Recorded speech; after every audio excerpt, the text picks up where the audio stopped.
This conference will now be recorded.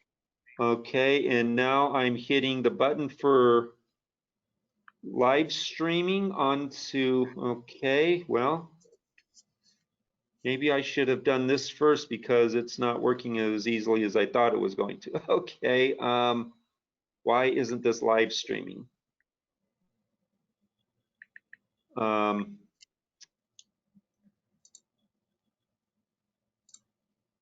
Okay, well, I guess we won't live stream this on Facebook because apparently it's not just simply pushing this little button right here. So, all right, there goes Facebook. Goodbye. All right. Anyways, all right. So, hi, my name is Jason Bunn-Parsons. I'm the director of the Autism Ambassadors Corps, and I am a certified peer support specialist. And what that means, if you're familiar with what an AA sponsor is, which is their mentors. Basically, that's what I am for people that I have a shared life experience with, which for me would include autism, adoption, and probably 2 or 3 other things I could throw in if I thought about it hard enough. And so today we're going to be talking about my oh, just a second, I pushed the wrong button. Okay, got to do it like this. Okay. Wait a minute. There we go. Okay. There we go. Okay. My pathway to regaining my independence. Okay. And we do have a couple of people with me on GoToMeeting. We have Angela, who's electing not to show her face, which is her right. And we have Zach, who can't show his face because for some reason the camera, doesn't work for Android smartphones, or at least he can't figure out how to get it to work, one or the other. But bottom line is, the only face that you'll actually be able to see during this this program, unless somebody else happens to join in, is going to be mine. So first of all, and the outline is 5 pages long. I am not going to be reading this word for word. Okay, I'm just giving a brief overview. So first of all, I wasn't diagnosed with autism until I was 40 years old in 2009, which is quite typical for individuals my age and older, because what is now referred to as ASD level 1, autism spectrum disorder level 1, formerly known as Asperger's and high functioning autism. Okay, this was not officially recognized until 1994, which was 6 years after I graduated from high school. Okay, in the DSM-4. And so anyway, so the 20 years prior to me getting my diagnosis was filled with vocational futility, and so which resulted me in having to go on to SSDI, and a lot of that was because that the recession that hit in 2009 destroyed one of the few industries that I was able to work in. And so anyways, and by the way, Angela and Zach, you can turn your mics on and interact with me. This isn't meant to be a monologue, but anyways, so that this was typical for people my age and older for reasons I just explained. And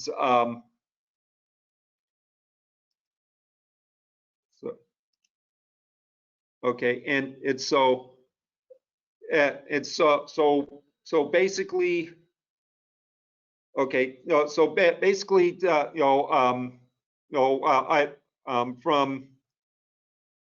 I'm sorry, I completely lost my place here. But anyways, starting by 2012, I had learned enough about autism and understanding myself that I was able to lay out a plan of action in order to be able to find the right job that I should have been pursuing in the first place. Okay, and so that first domino tipped for me in in November of 2017, when a one-time visitor came to my monthly meeting and told me about Peckham. Okay, and Peckham is an organization that provides employment for individuals with disabilities. Okay, and this set off a chain of events that led me to eventually becoming a peer support specialist. Okay, um, after after I was telling the interview about my goals of regaining my independence, she told me about the Ticket to Work program, okay, which is something that is offered through Social Security Administration. And basically the idea is helping individuals that have disabilities to regain their independence, at least part-time or full-time, whatever their goals may be. And I remember seeing these signs advertised at Social Security, but I never put much thought into them because, quite frankly, I hadn't had a lot of positive experience in programs like this, and so as far as having these employment assistance places work with me, but what I didn't realize is that it's it's a program that's actually run through two different organizations here in the Valley. One is through Voc Rehab, and the other one is through the Beacon Group, which I went through, and I'll discuss more about what's happened, about how they helped me out. But anyways, but my immediate supervisors, at Peckham all had various disabilities, and so they understood the struggles of their subordinates, which made this a very positive environment for anybody with a disability. The problem was that, at that time, and I don't know if anything has changed since then, Peckham only had one client here in the Valley. That they have other offices in other states, but the only client that they have here in the Valley is working the call center for the U.S. Passport Office on behalf of the Department of State. And because the Department of State is constantly changing their protocols, you're expressly forbidden to memorize the scripts. Okay, you're required to read verbatim every word on that script. Well, the thing is, I have some reading deficits, and so I memorize. Yeah, that wouldn't work for me either. Yeah, and so that's the reason why I memorize this stuff, and so it's one of those things where it's not really anybody's fault.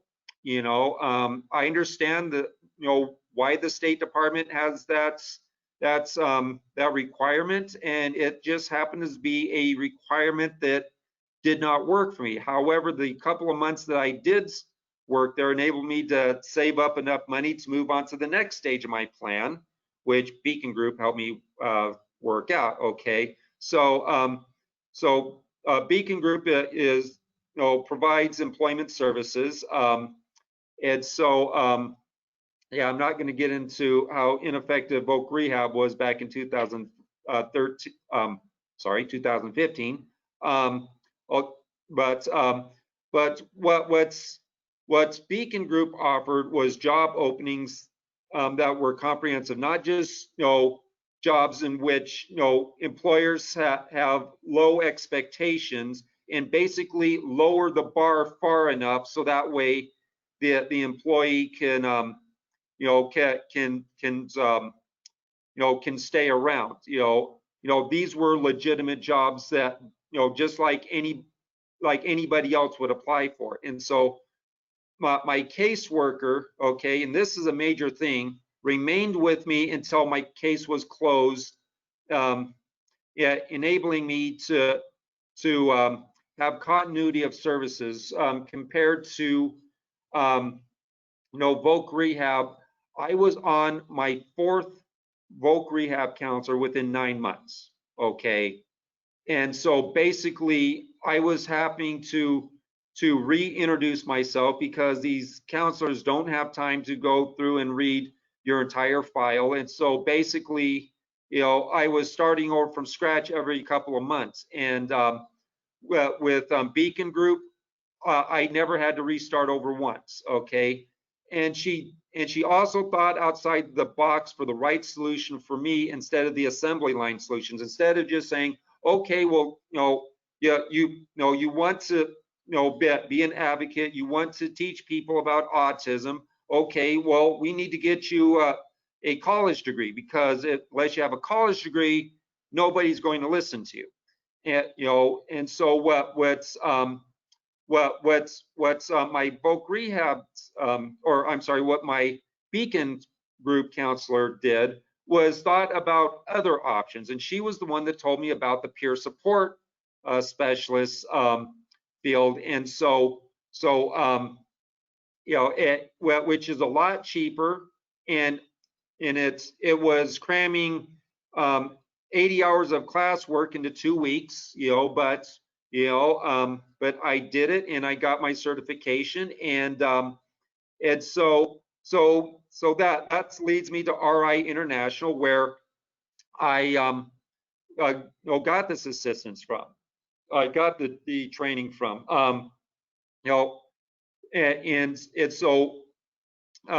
I chose RI over the other organizations that taught peer support certification because of the passion that Vicki Rainey, when she was telling me about the program she co-taught. It was obvious to me that she was a true believer in what she was saying, not just somebody who was collecting a paycheck. And I'm serious. I called several of these other places, and most of them is like the person just had the brochure in front of them and it was just reading straight from the brochure. And but Vicki, she believed in the program, and I was willing to pay a little bit more money in order to go to their program. And so then I find out later that the voc rehab could have paid for this program. But anyways, that's another long story. But the great thing that's is, good to know now for me. That's good for me to know now. yes, okay. And so the principles taught by RI validated everything that I've been trying to tell my fellow autistics Aspies since 2009. Okay, and I'll get into more about this in a little bit when I'm talking about a program called New Wine, where I learned these principles in the first place. And then everything that I've been trying to teach the autistic self-advocacy community has been trying. Oh, okay. The principles taught by RI validates everything that the autistic self-advocacy community has been trying to get the autism-specific organizations to understand and accept. Again, I will be elaborating on this when I get to the part where I'm talking about New Wine. Okay. So then the Area Agency on Aging, okay, was the next step, which provides services for individuals 60 plus years old, including U.S. citizenship classes, which I volunteered as an English teacher. Okay, and so basically, what it did was allow me to reinvent my work history, because by that time, okay, we're talking about March of 2019. I had not had a job since February of 2009. Okay, it had been literally 10 years since I had a job. Okay, and it was making it extra hard for me to find employment with anybody when when I couldn't show any kind of work history. And so this is a great option for autistics, because the great thing about volunteering is that it gives you a chance to try new things. I first volunteered at, well, actually, it's, okay, I'm kind of getting ahead of myself, but I actually first started volunteering at a church years ago, and teaching English. But anyways, but that's the great thing, is you get to try new things. okay? And you get to work with people that are just grateful that somebody's willing to help, and they're going to be a lot less judgmental of you than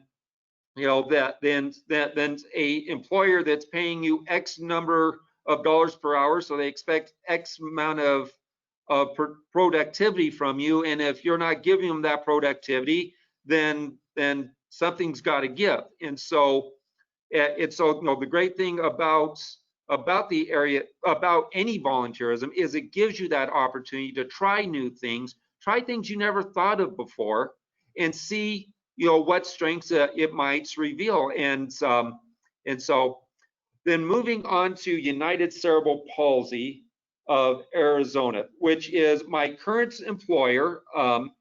Originally only provided services for individuals with cerebral palsy, but now serves anyone with any developmental disability. Okay, and so I disclose my autism as an asset that has the potential of making me a better employee during my initial interview.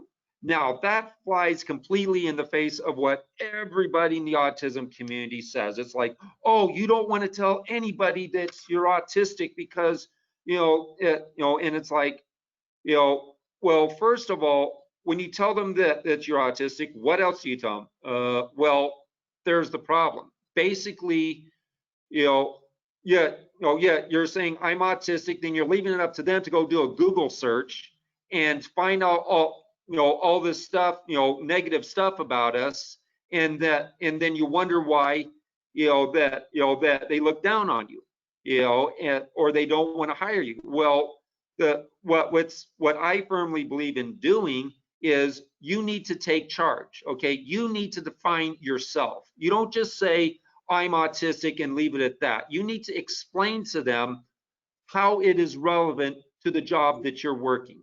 Okay, and secondly is because I found the perfect job. Because like I said before, I'm a natural teacher. Okay, and I'm also a mentor. And so working at the United Cerebral Palsy's day program, I get to be that for 30 individuals with various disabilities, 3 of whom are autistic. So yes, when it's the right job that you're perfectly suited for, absolutely, tell them that you're autistic, and tell them why it's going to make you a better employee. Okay, and so I will acknowledge that a couple of my fellow employees were a little nervous due to their understanding of autism, gave them legitimate grounds to be concerned that I could have problems in certain situations, but it only took me a day or two to gain the complete confidence of all my coworkers. Okay, and I was, yeah, they started me off with just 2 or 3 members, which they're going to do that with anybody. Any new hire, you're going to start them off with a few members, and then you're going to grow the responsibilities that you entrust a new hire. And so everything, my entire experience has been like this, I'm just being treated like any other employee. And that's what's so great about it, and so and a couple of the members there who are receiving services from us are given opportunities to make contribution that would cause some of them to think they were actually paid staff. Now I can't elaborate on this because this is not a sanctioned video by United Cerebral Palsy, so I have to be careful about specific information that I give. But anyways, if if you were to go and visit the campus, you would, you might be a little bit surprised by the fact that a couple of people that are doing a lot of stuff there are members rather than employees, and so anyways, and then finally, the food deliveries and ride share, part of my master plan for regaining my independence was to get a car so I could use these self-driving services for emergency income in the event that I would lose my job for whatever reason. And for the first month of my furlough from United Cerebral Palsy, yes, I was driving for DoorDash, but they were able to get special funding that allowed me to be switched from furlough over to paid leave till the end of June. So I could still drive for DoorDash in these other places if I wanted to, but with me having enough income, I figured I'd just go ahead and use the time to do extra stuff. So who laid the foundation for my success? Okay, because you don't hear this kind of success from most autistics. Like I said, I've been coming to meetings since 2009, and there are very few autistics that have the self-confidence that they can exceed the expectations of others, and a lot of them consider themselves to be high-functioning autistics. Okay, and so when you look at their foundation, which a lot of them is what the textbooks say about autism, well, that's not my foundation. Okay, for understanding who I am and what I'm capable of. So first on the list is going to be my parents. Okay, first of all, I was adopted. Okay, and so and I was reunited with my mom after 17 and a half years on my 20th birthday. But anyways. So my adoptive parents, okay, basically they didn't have all the information about me because they couldn't talk to my biological mom about the first 2.5 years. And so basically, there was two theories about why I was falling behind. One is because I had been on anti-seizure medication since I was 14 months old. And secondly, because of adjustment issues, having to do with me being onto my my third set of parents before my 6th birthday. And so because of this, even if they knew as much then as they know today about autism, I still might not have gotten diagnosed because of these alternative explanations. Now, if my birth mom could have, had some inputs into them, they would have found out that, that I still wasn't speaking at 14 months old when I was put on the anti-seizure medication. So I was already behind on my development before the seizure medication. And I did say my first word when I was 23 months old, in spite of being on the medication. So it's one of those things where, my adopted parents, had one hand tied behind their back, even without talking about, autism, and so it's so yes, we now know that some of the expectations that they and my teachers had were unrealistic for somebody with autism. However, I did meet or succeed at many of other expectations that they had given, that they had, yet giving me the strength and perseverance through adversity of life that has enabled me to garner the respect of those that know me. Okay, and so that's one of the things where am I better off being a late diagnosis and having persevere, finding ways to persevere through stuff that the autistics today would just, oh, he's autistic or she's autistic, don't even bother, he or she can't do it. That's the thing. My adoptive parents had expectations, and it was good for me. Okay, and then as far as my birth mom, who is a now retired LPN, was the one who recognized me as an autistic Aspie after attending a service hosted by the Southwest Autism Research and Resource Center in February 2009.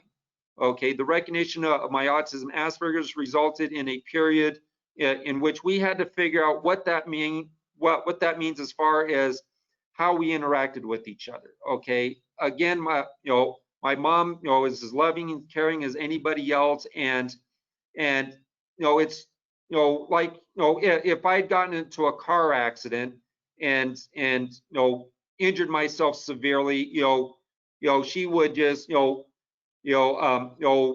yeah, she would care for me, and go the extra mile, and maybe even give me more assistance than I would want. But the thing is, you know, getting diagnosed with autism at the age of 40, I didn't change. I was still the same person. Okay, and so all of a suddenly being bombarded, with assistance I wasn't asking for, that I'd never asked for, it did cause, a lot of friction, and she would at times, take it upon herself to speak on my behalf, and that is something I've never needed to do, that needed anybody to do, and so it was definitely an adjustment period where we had to figure things out, but we have, there was no massive fallout, no separation or anything. No, we worked it out, and it was a challenge for me and her, to figure out, because the fact is I do need some accommodations. Yeah, and asking for special accommodations is something completely new to me, contrary to what I was raised to, to believe and raised to live my life. And so I did have to get to the point where I would accept accommodations, when I needed it. And so yeah, so the entire diagnostic, period of time, yeah, it was a challenge for both of us. And but like I said, we figured it out. Okay. Then next on my list of foundation is Sue Golubach, who's a now retired occupational therapist, and Tara Marshall, who's a speech language pathology assistant. Okay, from September of 2009 to present. Although I don't attend their meetings every month, I go. I've been going several months between meetings. But anyways, but I still have contact with them. They're the organizers of the high functioning autistic Aspie support group, which I learned about autism Asperger's about. And oh, I forgot to mention that they're also both autistics themselves, and so they understand autism from both a personal and professional point of view. Okay, and so and so that gives them a tremendous amount of insight and the ability to actually challenge some of these experts, because they do have the professional certifications to where they at least should be listened to. Whether or not they actually are is another matter altogether. Okay. Then next is Dr. Brian Woodruff, a neurologist who joined our group for personal reasons and shared his professional knowledge freely, was very instrumental in gaining and helping me gain a solid understanding of the basic fundamentals of human neurology and how it affects autism. Okay, and or how autism affects it. And so yeah, it's and basically, like I said, he offered his knowledge freely, and I soaked up every ounce of his knowledge that I was able to, because I wanted it all, and some of it was way over my head. I got to keep his PowerPoint slides that from when he did his two-part presentation, but and I could explain a lot of what's on those slides, and there's other stuff that I can't explain, because it is still over my head. But he was such a tremendous help, to me. And then next, if we're going to go, back, to my childhood, as far as laying a positive foundation, Cub Scouts and Boy Scouts. Okay. Few months each back in the mid 70s and early 80s.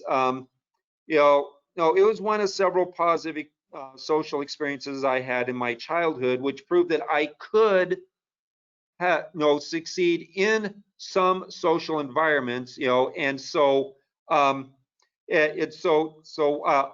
wrote a I did a presentation on everything autistic should.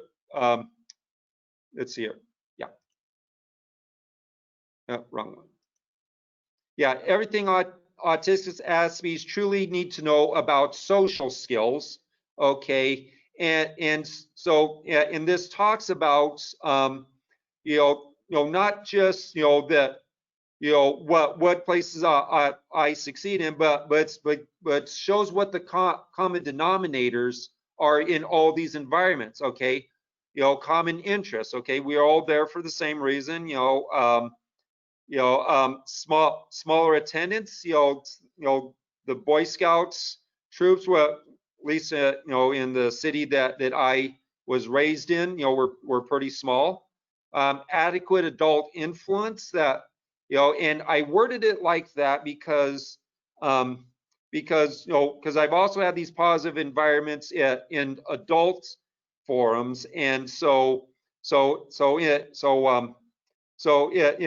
that case, they're not necessarily role models. So yeah, so it's a little bit different, relationship, scoutmaster to scout to scoutmaster versus Sunday school teacher to an adult student, but anyways, teaching values that make good citizens, and also less sensory stimuli. Okay, so these, oh, and oh, yeah, actually, most meaningful relationships I've had have been with those 30 plus. That doesn't actually apply to the Boy Scouts. However, these are the common denominators of the places in which I did succeed socially. I did not succeed in the playground. I did not succeed at the bus stop. But just because I didn't succeed in those places, that doesn't mean I never succeeded. Okay, and that is very important to recognize, that I did succeed in a number of places. Okay, and so then the next that laid foundation for me was Word of Grace Church. Okay, and this is where New Wine came in.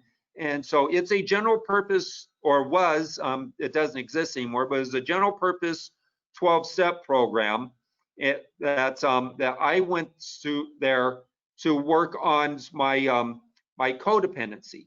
Okay, and so so what it helped me to develop it, in a number of areas that autistic struggles in, such as self-assessment of my character and actions, theory of mind, emotional intelligence, analyzation of situations I found myself in, including my actions and or inactions, including how my actions and or inactions impact events, stress management, conflict resolution, my right as an individual to voice my objection to things that I don't like. And that's one of the the things that that these autism experts, these autism textbooks say all this stuff, and it's like, we disagree with them, and we have the right to say, that's not me. I don't have to go through these checklists of all these attributes of autism and try to twist my life experiences to fit this list. Okay, I don't have to do that. I can say, this is not me. Items 2, 5, 9, 10, 12, these aren't me. Okay, don't stick them on me. And oh, by the way, my fellow autistics, if you have these, don't say that all autistics have these. You have these, but I don't. Okay. Effectiveness in advocating for my needs, wants, and desires, and other general socialization. Okay, this is all stuff that when I first started at the autism meeting, and that we were talking about how autistics struggle in all these areas, that they were like, I'm like, wait a minute, I have success in this, and they all looked at me like I was a madman, because it went completely against what with what autistics are supposed to succeed in. But the fact is, I did succeed in it. And so, like I said, this is my foundation. Okay, this is the reason why I'm able to succeed in areas that a lot of people assume that autistics can't. So and so that, and going back to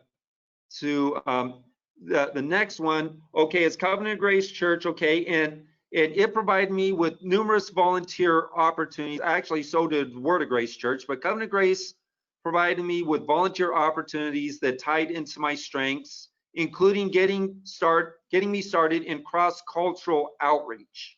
Okay, and cross-cultural outreach is so great for autistics because when you're working with people from other cultures, they don't know that there's anything different about you. Okay, and once they figure out that, hey, Jason's not like a typical American, they don't care. They're just so grateful that I'm willing to help them, that it doesn't matter to them if I am odd. Okay, and so it's yes, it is cross-cultural outreach is one of the best places for autistics to who want to volunteer, who want to step out of their shell to go and do. And so if you're wanting to take that route, you can Google refugee sponsoring agencies, and they can definitely get you in touch with with either with them or with churches or other organizations, because Area Agency on Aging isn't a church, it's a nonprofit organization. But yeah, they can get you in touch with organizations that you can volunteer at, and so I really encourage them to go that route. Okay, and then next comes First Arabic Baptist, 2003 to 2010, and then 2020 to present. Okay, and this again has to do with cross-cultural outreach, and also it is the place that I was attending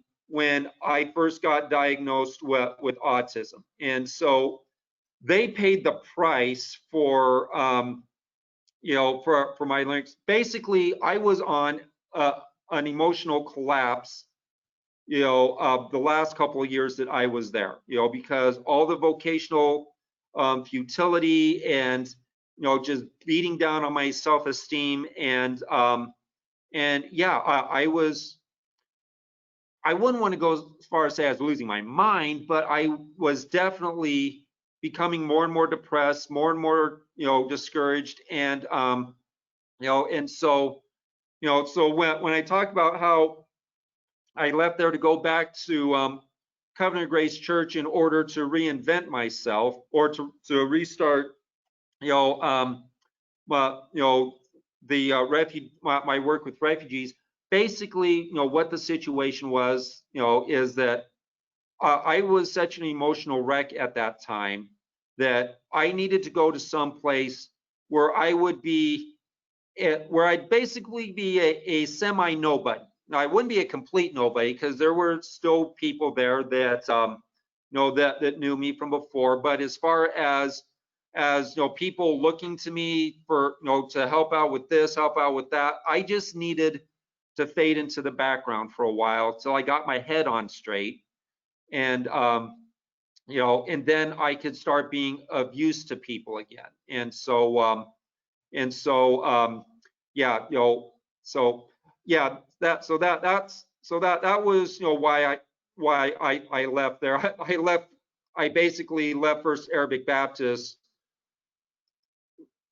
partially for my sake, but also for their sake as well, because like I said, I was a mess at that time, and so anyways, then moving on to Lutheran Church of the Master, 2016 through 18, allowed me to host a monthly autism meeting.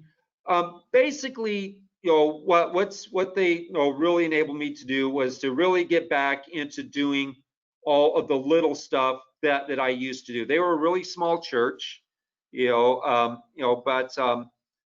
as far as especially the Sunday school class, because like I said, I'm great at memorization, and I can really hold my own in a Bible study with anybody. I could hold my own with the Pope if he and I ever got to sit down and talk, about the Bible, And so basically, their Bible studies, and they were small enough to where where people wouldn't get annoyed if I was talking too much. Like, okay, well, other people need to have a chance to say something too. So, and so, yeah, so yeah, so it was literally the perfect size Bible study for me. And so, one of the things that really, really made me feel good about myself was when they did one of the years they did Vacation Bible School, the last one that I helped them out with. Well, one of the members of the church, wrote some puppet skits, about children going to church camp, and one of them was an autistic child, and I really appreciated, um, how she presented that child. That child was not a comprehensive list of all of our deficits. The child she created was an actual human being, and I really believe it spoke well of how I carried myself, in at that church, to where I wasn't no hapless, hopeless neurological defect that everybody needed to feel sorry for. Nobody would feel sorry for that autistic character, and I still have the script, that she wrote. Nobody would feel sorry for that character because he was just another kid, and I really felt good that I presented myself in a way that is that she not only wanted to create an autistic character, but but created that particular autistic character. And so that really made me feel good, and so then contrasting this, so moving on to the benefits of true person first mindset versus the sham of just person first rhetoric. Okay, and I actually talked, at United Cerebral Palsy about this.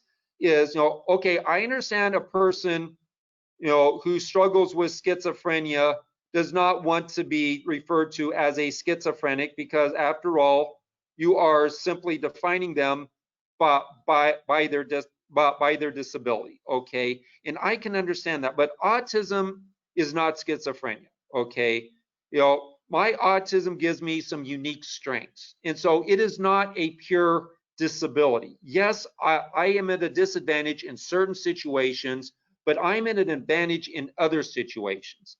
Okay, and I focus as much as my life is making choices which makes maximum use of what I can do, while at the same time, learning, what to do in those situations I can avoid that I'll struggle with.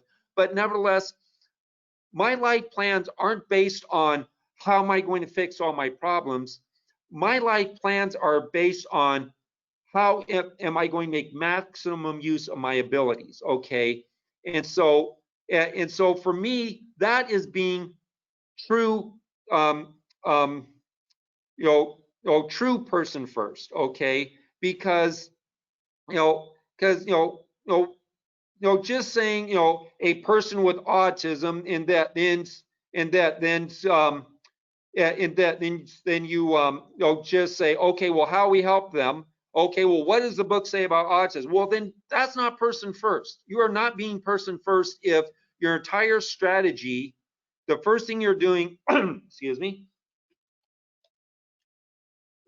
when devising your strategy to help them, is to look at the manual on what is autism. That's basically what Voc Rehab did, because like I said, those counselors were gone every other month, so they didn't have time to actually sit down and find out what kind of a unique human being that I actually was, in order to help guide me in the direction that I needed to go. Okay, and so that they could call me a person with autism all that they want, but they were not person first. Okay, because they weren't. And so that's that's the biggest problem that I see with with how autism is dealt with, is that it is not dealt with as person first. And so, you can change the label of anything, but the stigma associated with one label is going to follow it to the next. Okay, no matter what you're talking about, no matter if you're talking about a disability or someone trying to circumvent their reputation by changing their name,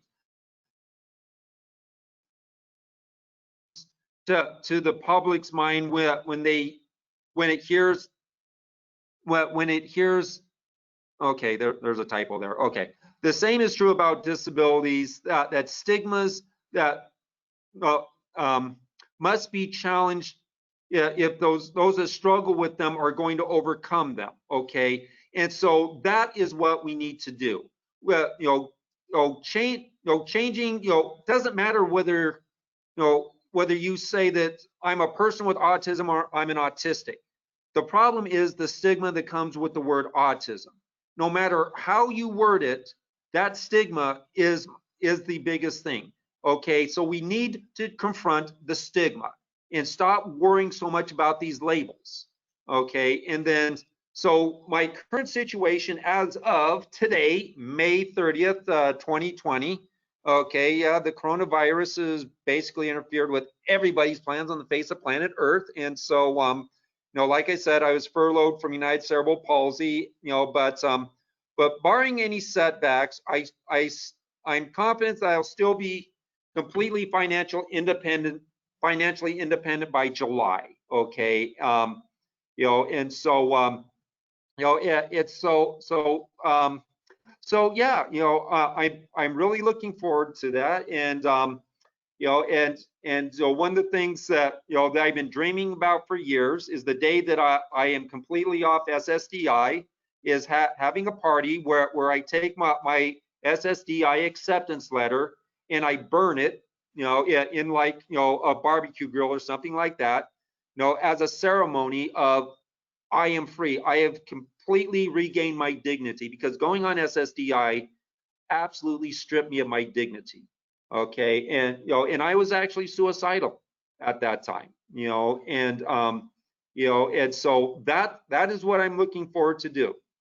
So anyways, yeah, I see everybody's still muted. You didn't all have to mute. You could have dialogued with me. So anybody want to chime in on anything that I just shared? Anthony joined in the middle of the presentation, but so does anybody have anything that they'd like to chime in on about what I said? Go ahead, Angela. I just had a couple of questions, and I was keeping it muted for background noise and just unmuting whenever I wanted to say something. Yeah. um, just FYI.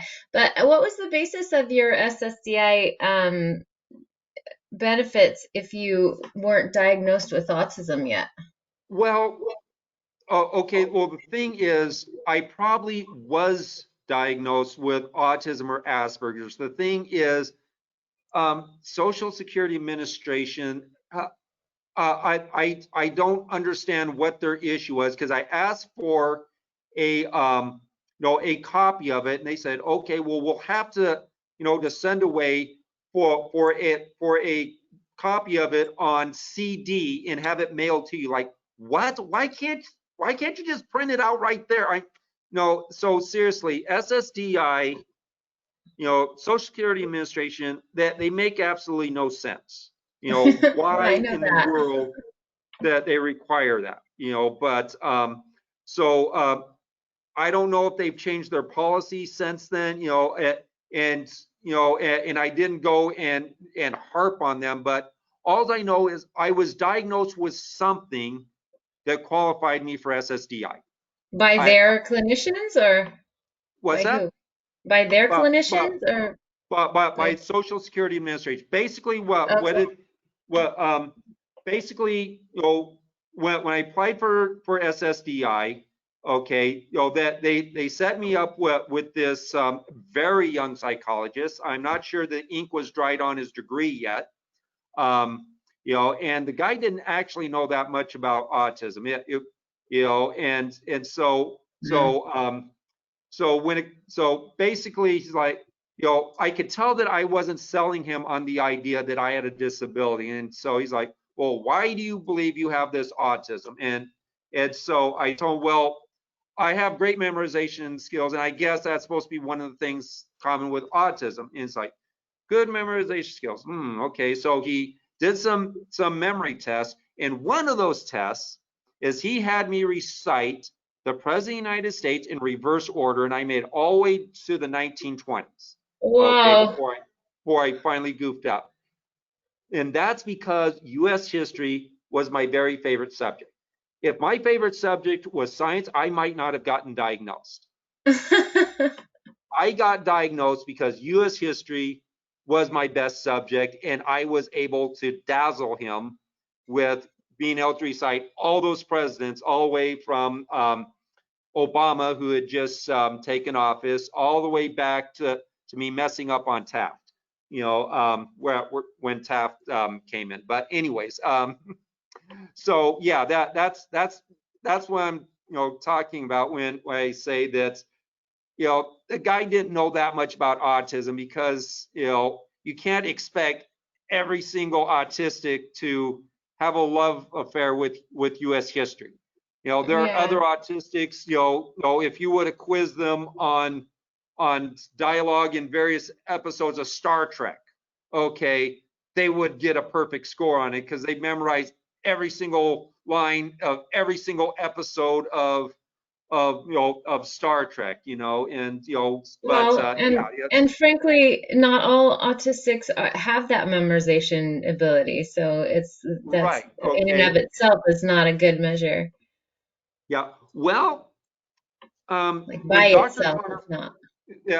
when Dr. Connor first coined the term autism in his 1943 study, he had 11 patients, that he had reported on.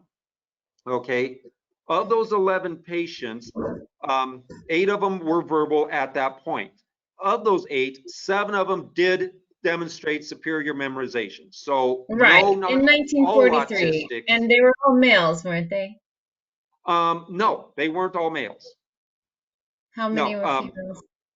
yeah, yeah. I actually have the study. I can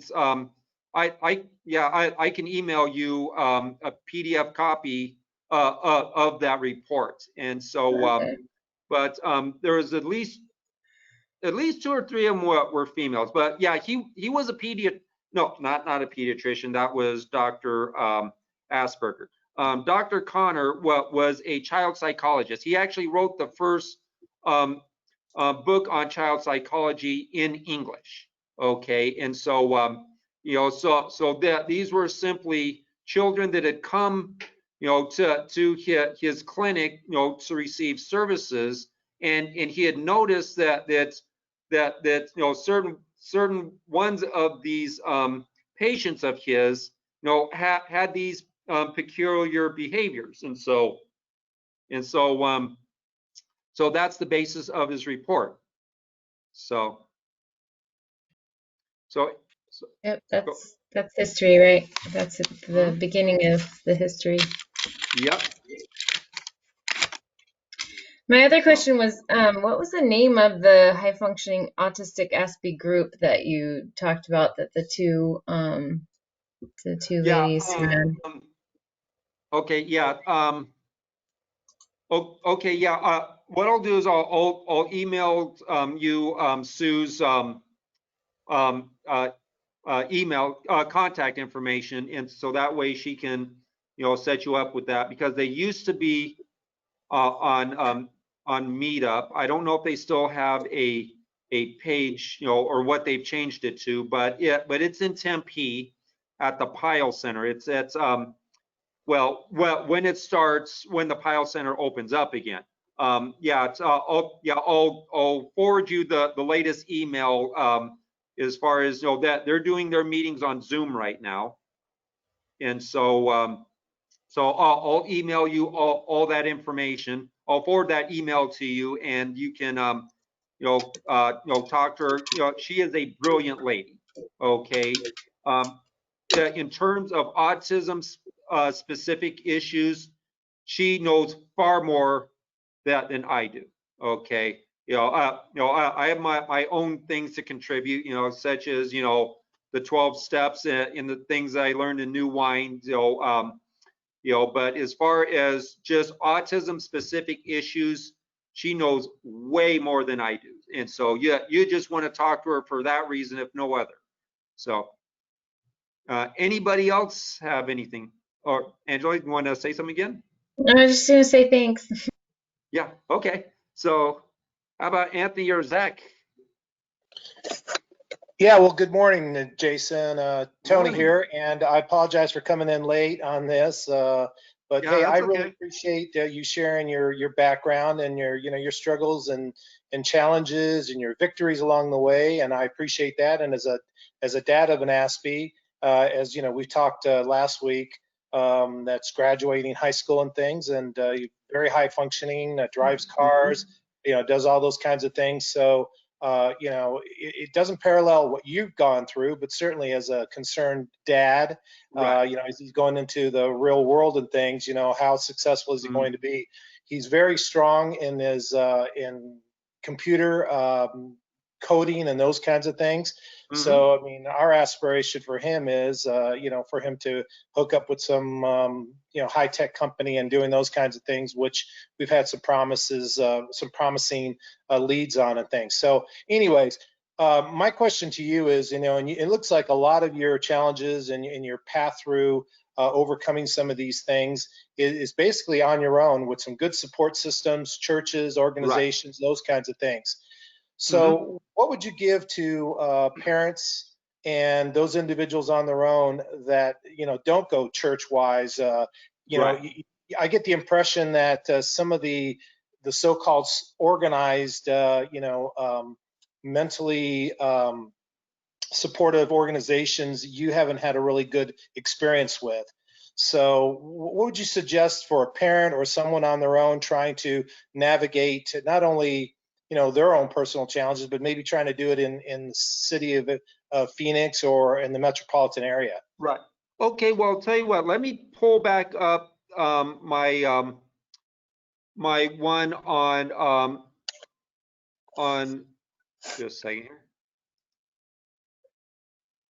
Everything the autistics really need to know about social skills, and I'll go over some of the other places because I brought up Boy Scouts as as one of them.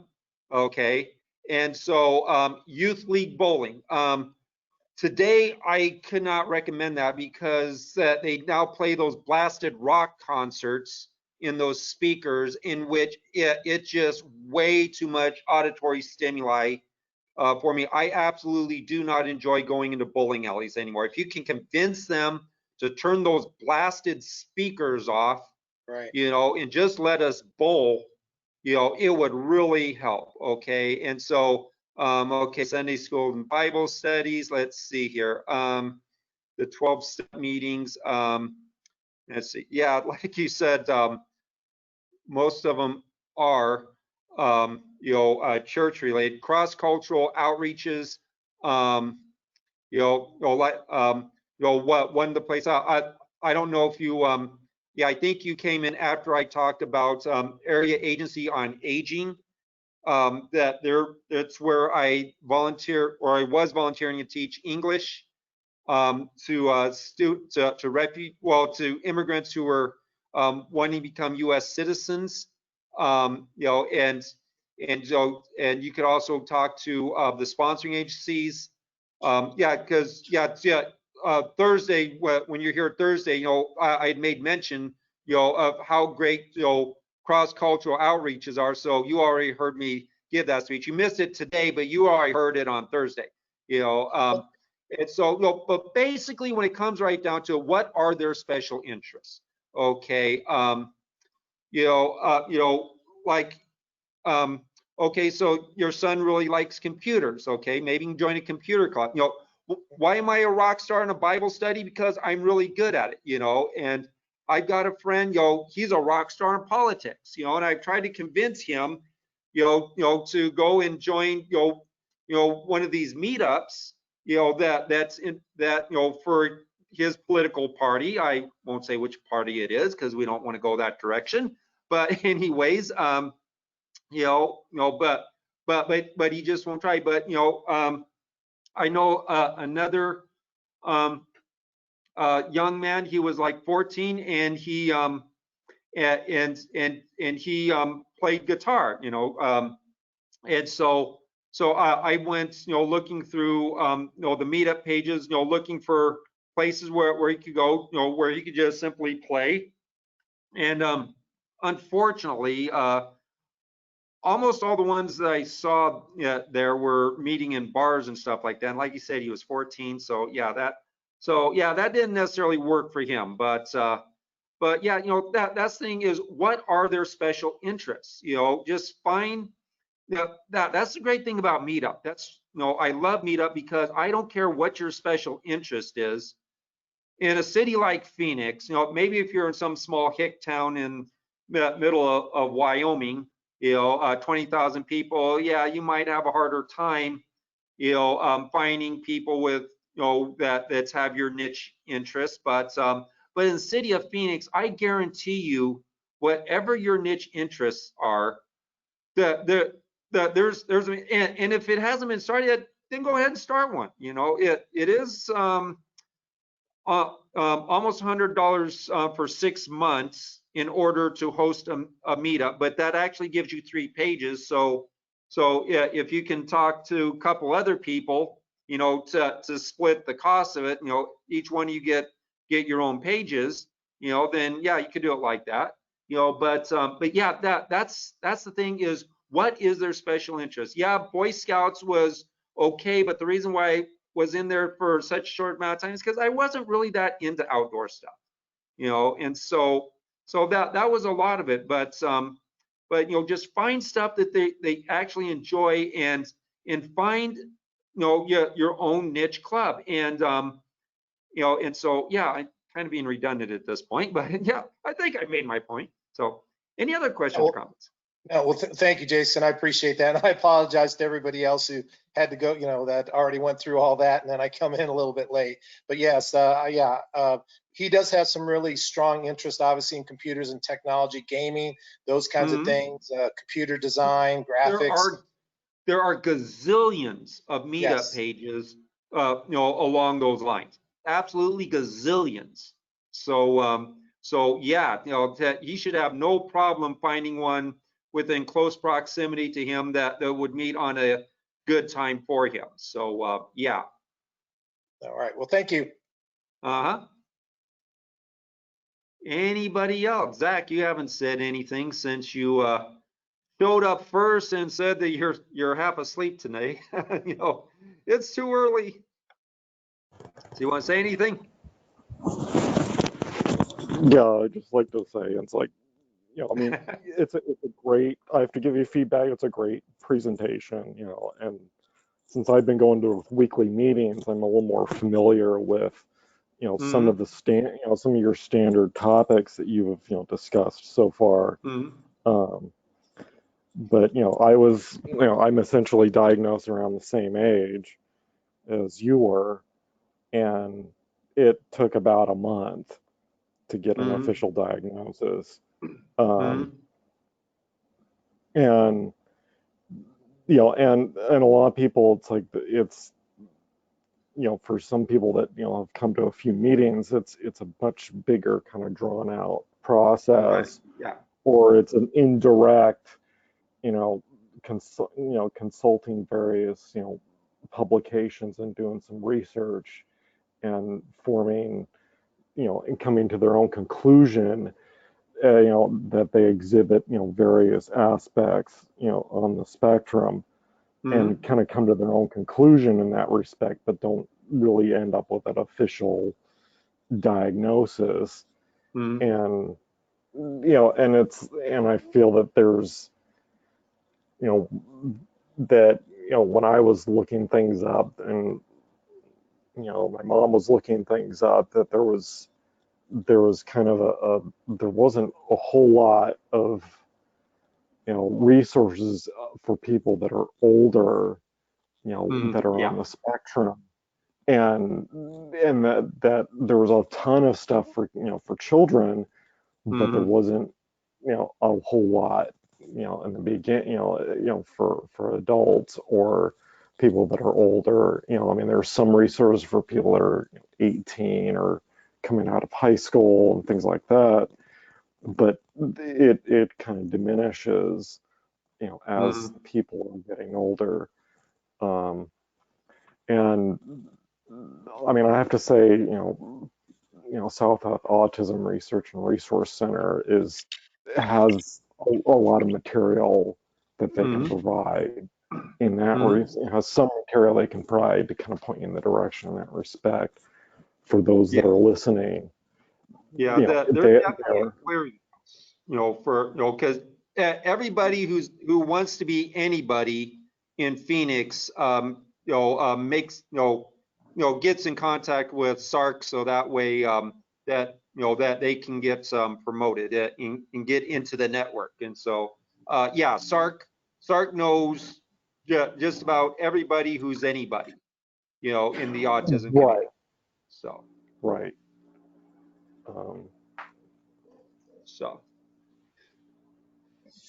But oh, go ahead. So I had a question for both of you then. What makes the diagnosis process so drawn out for adults? Because I'm on the verge of going through that process myself. Yeah. Well, here's the great thing.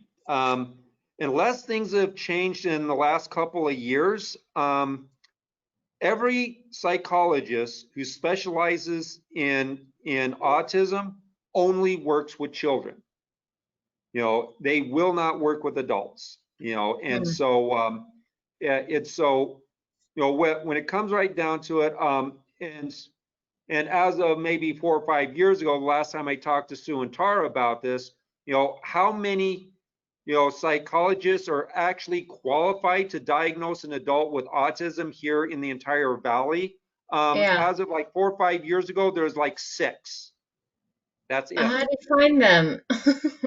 Yeah, good question. And so, but right now you said you're going through voc rehab, and voc rehab will take care of that for you. Yes, it is going to be a long, drawn out process, but it will get done eventually.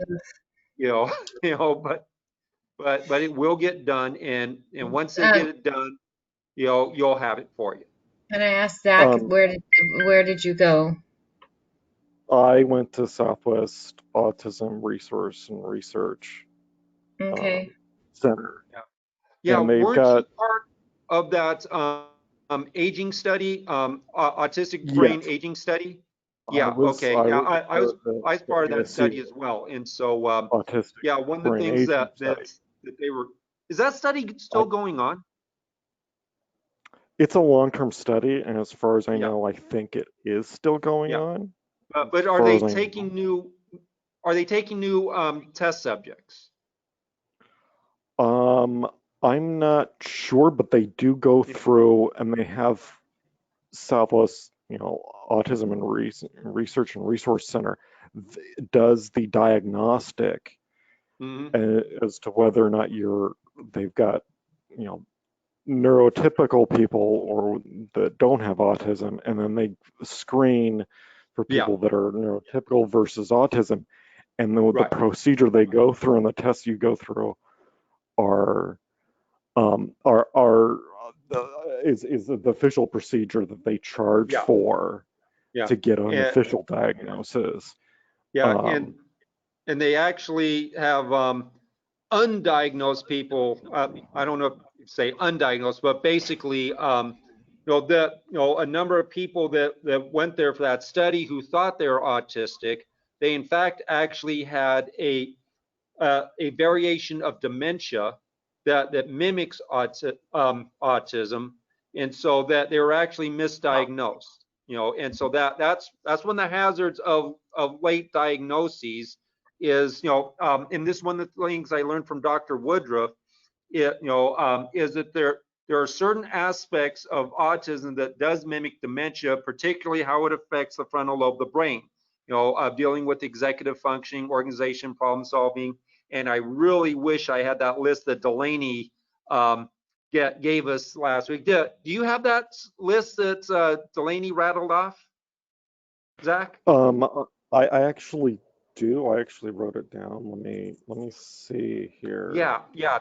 I want you to rattle off that the 8 aspects of executive functioning, because I need to add that to my material, to update it. So while he's doing that, but anyway, so yeah, this is one of the reasons why you need to not be too quick to diagnose older adults with with autism. Basically, you need to ask, have they always had these struggles, or are these a recent development? So do you got it, Zach? Yeah, I got it. Yeah. Okay. So read them off. One of them is self-control, self-monitoring, flexibility, emotional control, task initiation, working memory, attention, planning and time management, and then the last part is organization. Right. Okay. So those are the 8 aspects of executive functioning. Okay. And not only do autistics struggle with that, but so do people with dementia. Okay. So you could almost say that we were born with dementia and learn how to deal with it, whereas neurotypical develops dementia and struggles as they lose things that that they've always depended on. It's like, well, I can't lose what I never had.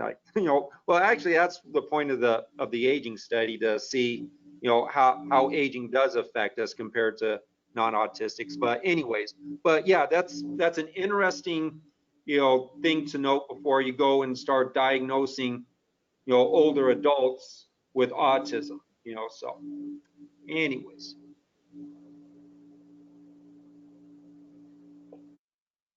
So next question or comment? No? So, okay, well, then if that's everything, oh, by the way, Angela, well, we made mention of our Tuesday night group. Yeah, you can also find that on the meetup page. Yeah, I did see that. Thank you. Yeah, and so, and that's for that's for everybody, who's invested in the autism community, whether it's a parent, the child, professionals. We need everybody to show up and to contribute. Anthony, you want to say something? No, I actually just, yeah, I was just gonna, I thought we were closing, so I just wanted to express again my appreciation for you holding this. And yeah, these last 2 meetings have been very informative to me, not only as a professional, but also as a parent. And I'm looking forward to the Tuesday night to get a whole broad scope of what the whole meeting's about, and what we're trying to do in the community to impact, positively impact individuals on the spectrum and with autism. Okay, well, thank you. And so any parting thoughts for Angelia or Zach? I'm good, thanks. Okay, Zach, you want to say something? I mean, if you can make it to a Tuesday meeting, or whatever meeting you can make, it'd probably be a little bit more enlightening, and you get more information on what you can do. So, Okay. So with that, I will sign out, and so starting next month, we'll go back to the Saturday meetings being 3rd Saturday of every month. This month it got moved back to the 5th Saturday because, oh, the coronavirus messed up our schedule too. Yay! So anyways, so yeah, but yeah, this meeting is usually 3rd Saturday of every month, and so it'll go back to 3rd Saturday starting next month. So until then, I bid you all farewell. Have a good day. You too. All right, take care.